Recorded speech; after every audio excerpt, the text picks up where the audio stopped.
Welcome back. In this video, I'll be showing you how you can achieve this half-face typography effect on Pixellab. If you are new here, consider subscribing for more design tips and inspiration. Don't forget to hit the like button and leave a comment below. And to my returning viewers, thank you so much for your continued support.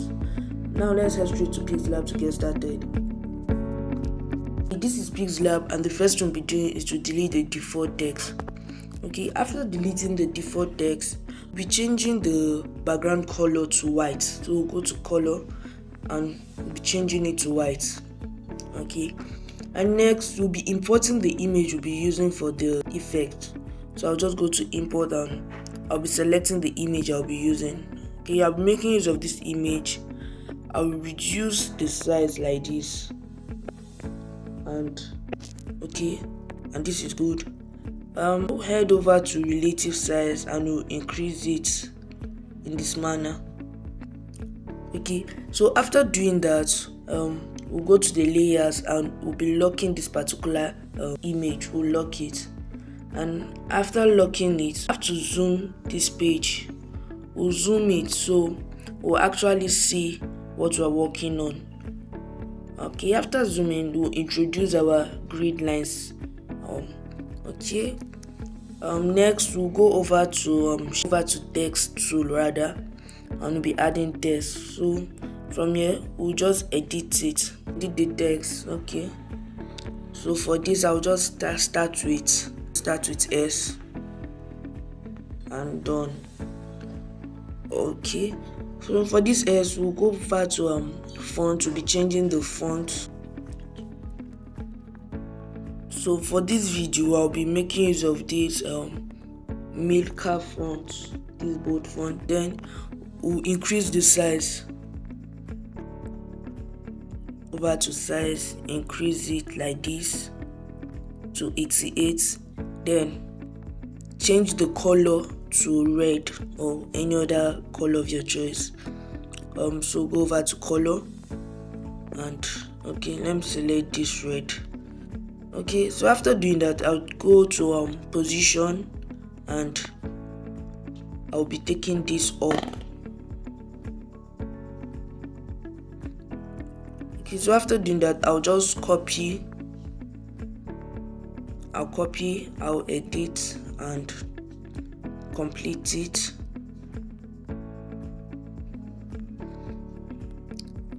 Now this time I'll be reducing the size of this. So I'll go over to size, I'll reduce it, then go over to position to place it. Okay, if it's still looking this big, you have to reduce the size again. So go over to size again and we'll reduce it.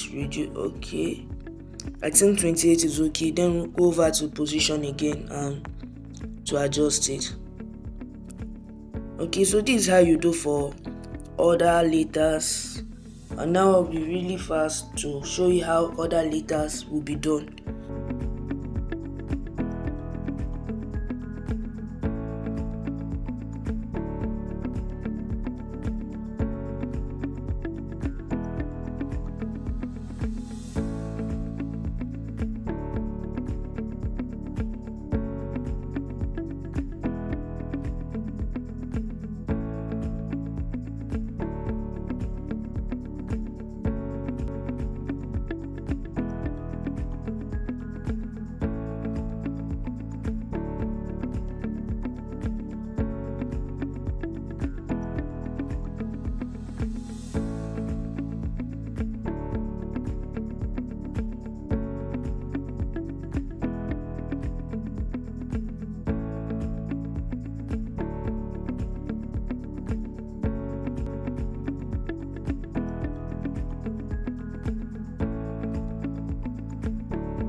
Okay, so after doing this, we'll go to our layers and we'll be locking all the letters.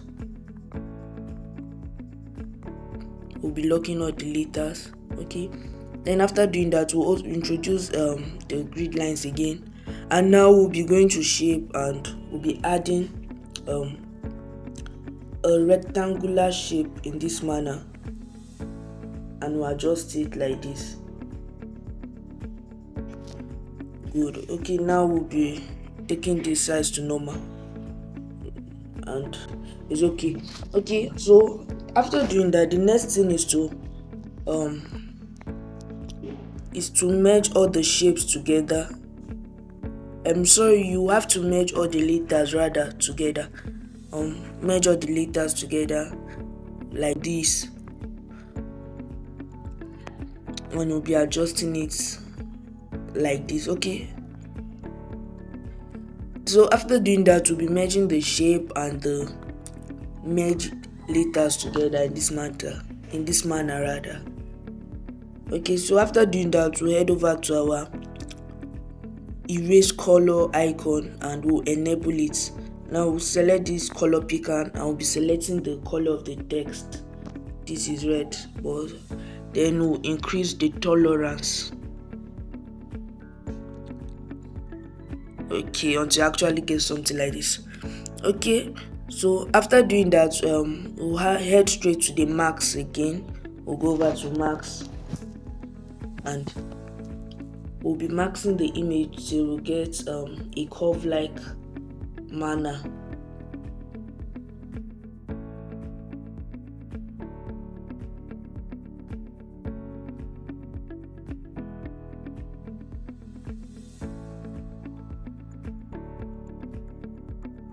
Okay, so after using the mark shape to adjust the contour, we just click on good.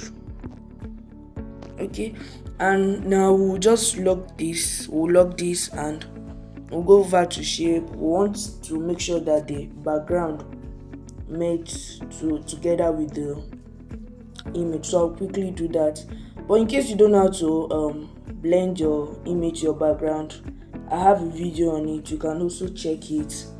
I'll be leaving a link in the description below.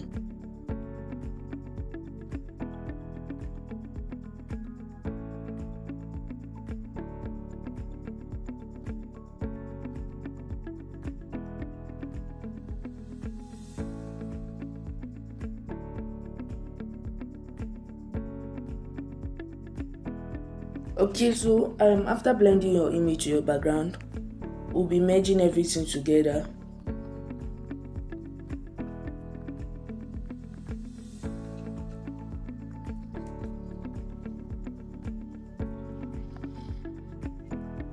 And from here we can go to relative size to reduce the size and align it, position it at the center. Then finally we'll go over to shape, precisely making use of circle, and we'll be changing the color to gray, and we'll just reduce it in this manner. And we'll go over to opacity. We'll reduce the opacity and we'll be making sure it also aligns. Make sure it aligns at the center. Okay, so this is how to create a half-face typography effect on Pixellab. Thank you for watching to the end. If you gained value from this video, don't forget to like, subscribe and turn on the notification bell.